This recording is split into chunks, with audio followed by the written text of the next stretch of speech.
వాక్య ధ్యానంకు మిమ్మల్ని ఆహ్వానిస్తున్నాం. ప్రార్థన. మమ్మల్ని మిక్కిలిగా ప్రేమిస్తున్న పరలోకపు తండ్రి, ఈ ఉదయకాల సమయానికై వందనములు స్తోత్రములు చెల్లించుకుంటున్నాం. మమ్మల్ని ప్రేమించి మరి యొక్క దినమును అనుగ్రహించిన నీ కృప కొరకు వందనాలు చెల్లించుకుంటున్నాం. ఈ ఉదయకాల సమయమున నీ వాక్యము చేత నాతోనూ మాతోనూ మాట్లాడము, వినగలిగిన చెవిని, గ్రహించుకునే హృదయాన్ని అనుగ్రహించి ఈ వాక్యము చేత నాతో మాతో మాట్లాడము. యేసు పరిశుద్ధ నామమున అడిగి వేడుకుంటున్నాను పరమ తండ్రి. ఆమేన్. ఈ ఉదయకాలపు వాక్య భాగము ఆది కాండము 13వ అధ్యాయము 14వ వచనము మరియు 15వ వచనమును చదువుకుందాం.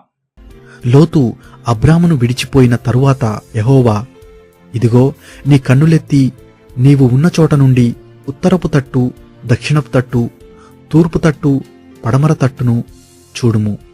ఎందుకనగా నీవు చూచుచున్న ఈ దేశమంతటిని నీకును నీ సంతానమునకును సదాకాలము ఇచ్చేదను. మనము చదివిన వాక్య భాగములో దేవుడైన యెహోవా అబ్రహాముతో మాట్లాడే సంఘటనను చూస్తూ ఉన్నాం. ఇది మనకందరికీ బాగా పరిచయమైన ఒక అంశము.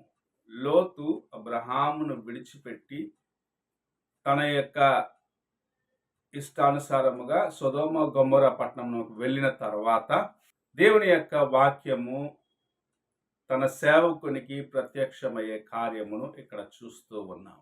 ఇందులో నుండి ప్రభు మనకు నేర్పిస్తున్న ఒక ప్రాముఖ్యమైన విషయాన్ని మనం గ్రహించుకోవాలి.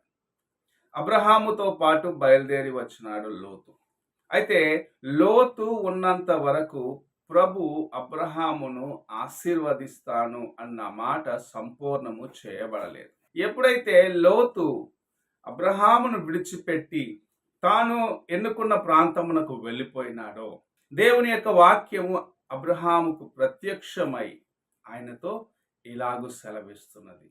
నీవు చూసే దేశము, నీ కంటికి కనపొచ్చే దేశము, కుడికి ఎడమకు ఉత్తరము దక్షిణము నిన్ను వ్యాపింప చేస్తాను, ఇది నీ సంతానానికి ఇస్తానని ప్రభు వాగ్దానము చేయటం చూడగలము. అనేక సార్లు నేను ప్రార్థిస్తూ ఉన్నాను, సంవత్సరాల తరబడి ప్రార్థిస్తూ ఉన్నాను. అయితే నాకు ఆశీర్వాదము ఎందుకు రావట్లేదు? నేను అనుకున్న కార్యమును చేయలేకపోతున్నాను, నేనెందుకు అనుకున్న విషయంలో ముందుకు వెళ్ళలేకపోతున్నానని అనుకుంటున్నావేమో. ప్రభు ఈ ఉదయకాల సమయమున నీతో మాట్లాడుచు ఉన్నాడు. నీవు ఎవరినైతే నీకు చాలా దగ్గరగా ఎన్నుకొని ఎవరితో అయితే నువ్వు సహవాసము చేస్తున్నావు, అనేక సార్లు వారు నీ ఆశీర్వాదములకు ప్రభు నీ పైన కుమ్మరించాలనుకున్న తన కృపకు ఆటంకముగా ఉన్నారు. వారిని విడిచిపెట్టినప్పుడు, వారికి నీవు దూరముగా వెళ్ళినప్పుడు మాత్రమే ప్రభు నిన్ను ఆశీర్వదిస్తాడని. వారు నీ ఆశీర్వాదములకు ఆటంకముగా ఉన్నారు. ప్రభువు తన కృపను నీ మీద కుమ్మరించకుండా వారు ఆపివేస్తున్నారు. అనేక సార్లు నీ యొక్క ఓటమికి వారే కారణముగా కూడా ఉండవచ్చు. నీవు అనుకొనవచ్చు, నా ప్రాణ స్నేహితుడు, మా బంధువుడు, ఇంతకన్నా దగ్గర వాడు ఎవరు, నా తోటి సహోదరుడు, నా సహోదరి అని అనేక సార్లు అనుకుంటూ ఉంటావు. అయితే వారి నుండి నీవు దూరము చేయబడితేనే దేవుని యొక్క కృప నీకు తోడుగా ఉంటుంది. అందుకే ప్రభు, నీవు ఏదైనా ఒక కార్యము చేత బంధించబడిన వ్యక్తిగా ఉన్నట్లయితే దాన్ని విడిచిపెట్టుము. నా శిష్యుడిగా ఉండాలంటే వాటిని విడిచిపెట్టి పూర్ణముగా నన్ను వెంబడించము అని చెప్పటం చూడగలము. ఎవరైతే పూర్ణ హృదయంతో దేవుని వైపు చూస్తారో, ఎవరికి ఏ విషయం ఆటంకము లేకుండా ఉంటుందో, వారు దేవుని యొక్క కృపను సంపాదించుకొనగలరు. మనం అనుకునవచ్చు, నా స్నేహితుని నేను ఎలాగో విడిచిపెట్టేది, నా బంధువుని నేను ఎలాగో నిర్లక్ష్యం చేసేది కాదు. వారు నీ ఆశీర్వాదములకు ఆటంకముగా ఉన్నారు అని నీవు గ్రహించినట్లయితే, నీ ప్రార్థనలకు జవాబు రాకుండా నీకు ఆటంకముగా ఉన్నారని నీవు గ్రహించుకున్నట్లయితే, ఈ ఉదయకాల సమయమున అలాంటి వారికి నీవు దూరముగా ఉండి, అలాంటి వారిని నీ జీవితం నుండి దూరపరుచుకొని దేవుని యొక్క సన్నిధికి వెళ్ళి నీవు మొరపెట్టిన ఎడల నిజముగా ప్రభు తన కృప చేత నిన్ను కనికరించి నిన్ను ఆశీర్వదిస్తానని సెలవిస్తూ ఉన్నాడు. నీ ఆటంకములు నిన్ను ఆశీర్వదించబడకుండగా, దేవుని యొక్క కృప నీ జీవితంలో సంపూర్ణంగా కుమ్మరించబడకుండగా ఆపివేస్తున్నట్లయితే ప్రభు హెచ్చరిస్తూ ఉన్నాడు, వాటిని తీసివేసుకోవాలి, వాటిని విడిచిపెట్టమంటున్నాడు. అబ్రహాముతో పాటు లోతు బయలుదేరి వచ్చినాడు. అన్ని సమయంలో ఆయనతో ఉన్నాడు. కానీ ఎప్పుడైతే లోతు అబ్రహాము నుండి వేరు చేయబడ్డాడు, ఎప్పుడైతే ఆయన తన యొక్క మార్గమును ఎన్నుకొని వెళ్ళిపోయినాడో, అప్పుడు దేవుని యొక్క ఆశీర్వాదము, దేవుని యొక్క వాక్యము, దేవుని యొక్క వాగ్దానము స్థిరపరచబడటము. ఆ తర్వాత మనము చూసినట్లయితే ప్రభు అబ్రహాముని ఎంతగా ఆశీర్వదించిన, వాగ్దానము చేసిన కుమారుడైన ఇస్సాకును అనుగ్రహించినాడు. తన జీవితమును ప్రభు మనందరికీ మాదిరిగా ఉంచినాడు అని మనం చూస్తూ ఉన్నాం.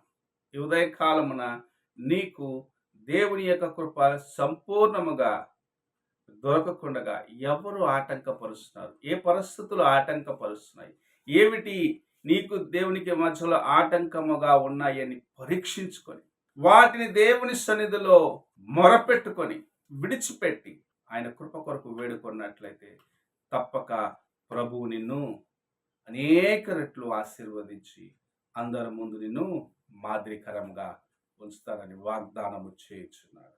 నీవు ఆయన కృపను సంపాదించుకోవాలంటే ఈ ఉదయకాలమున నీకు దేవునికి మధ్యలో ఏమి ఆటంకముగా ఉన్నదో దానిని పరీక్షించుకుంటూ, సరిచేసుకుంటూ, విడిచిపెట్టి దేవుని కృప కొరకు వేడుకో. ప్రార్థన చేసుకుందాం. మమ్మల్ని మిక్కిలిగా ప్రేమిస్తున్న పరలోకపు తండ్రి, ఈ ఉదయకాల సమయానికై వందనములు, స్తోత్రములు చెల్లించు.